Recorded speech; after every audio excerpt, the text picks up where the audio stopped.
Bonjour à tous, c'est Spidey, bienvenue dans une toute nouvelle vidéo dans laquelle on va se retrouver pour faire la critique de la série Obi-Wan Kenobi. On est aujourd'hui le mercredi 22 juin et la série est enfin arrivée à son terme avec le 6ème épisode qui est sorti ce matin.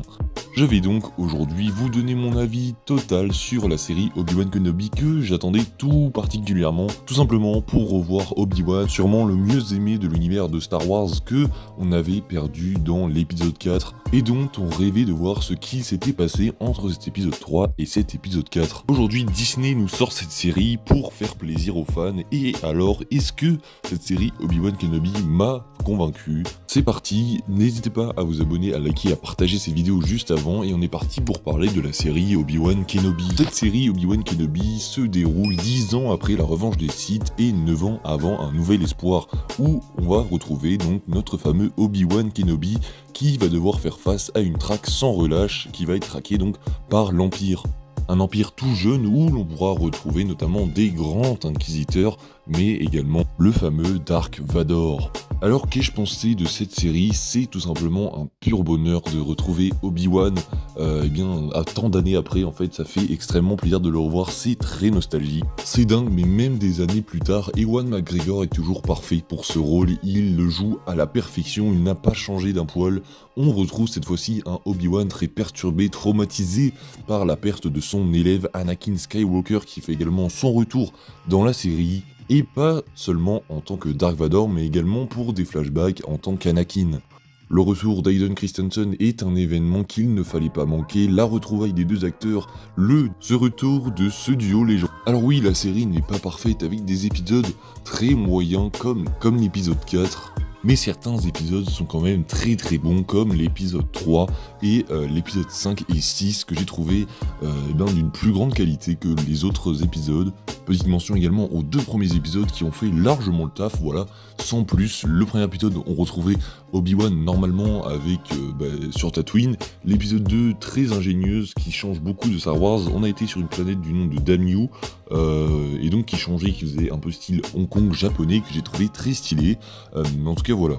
La série m'a globalement beaucoup convaincu, je suis très heureux, c'est tout simplement, même revoir Obi-Wan et Vador simplement se battre, ou revoir Obi-Wan et Anakin s'entraîner ensemble, c'était tout simplement quelque chose que tout le monde voulait voir. Et on l'a retrouvé dans cette série, c'est ça qui m'a fait flancher, j'ai tout simplement eu des frissons à chaque fois que Obi-Wan et Vador étaient en face à face au Obi-Wan et Anakin. On se demande comment Anakin a pu flancher, comment ce lien d'amitié, que dis-je, familial a pu se briser alors qu'on les pensait inséparables. On a le face-à-face qu'on attendait tous, le face-à-face où Obi-Wan découvre Vador. On a vraiment eu tout ce qu'on voulait dans cette série, après la réalisation est un autre petit problème, mais voilà, je suis quand même très heureux d'avoir vu cette série Obi-Wan Kenobi au moins un jour dans ma vie. Donc selon moi, les points forts de cette série, ce sont Obi-Wan et Vador, vous l'aurez compris. Par contre, les points faibles, pour moi, ce sont Leia, que je n'ai pas tellement appréciée dans la série, je la trouve vraiment assez inutile, elle est un problème, elle est un générateur à facilité scénaristique, ça c'est sûr, et puis voilà, je la trouve pas très attachante, on essaye vraiment de la faire passer au second plan au fur et à mesure qu'on avance dans la série.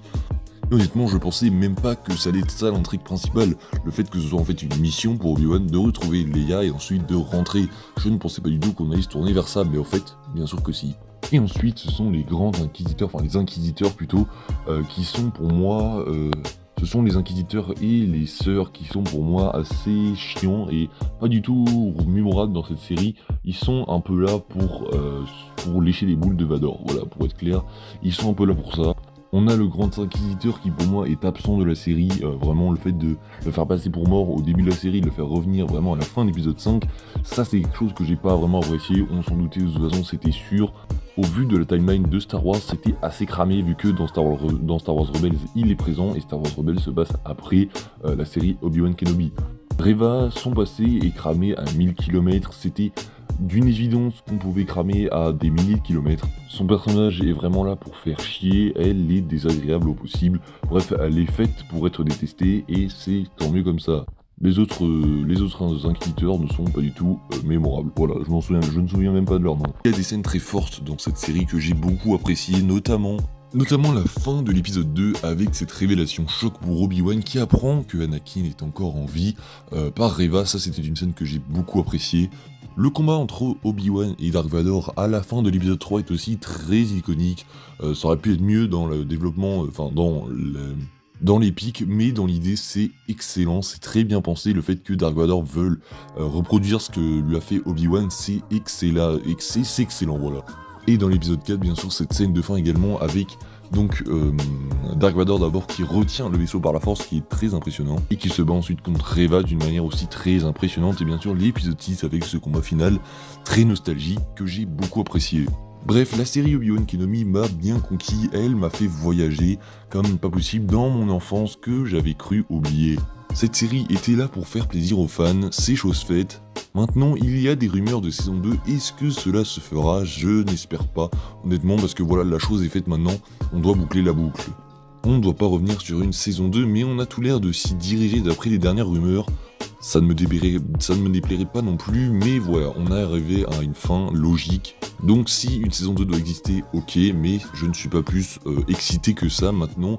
La chose est faite, Star Wars eh bien, nous a fait plaisir, Disney nous a fait plaisir avec cette série qui était là pour nous réjouir et nous montrer la vérité sur ce qui s'était passé entre l'épisode 3 et l'épisode 4. Vous l'aurez compris, la série Obi-Wan Kenobi est très satisfaisante, j'ai beaucoup apprécié tout son ensemble, malgré quelques petits défauts, cette série est une très grosse réussite. J'espère que cette vidéo critique vous aura plu, ça en est tout pour aujourd'hui, on se retrouve très prochainement, ce dimanche notamment, pour parler du film Buzz l'éclair, on fera la critique, donc j'ai pu le découvrir à l'heure où je vous parle, je ne l'ai pas encore vu, mais je le vois cet après-midi, on se retrouve donc très prochainement pour parler de Buzz l'éclair, je vous dis à la prochaine, prenez soin de vous, n'hésitez pas à vous abonner, à liker, à partager cette vidéo si elle vous a plu, à me dire en commentaire ce que vous avez pensé de cette série Obi-Wan Kenobi.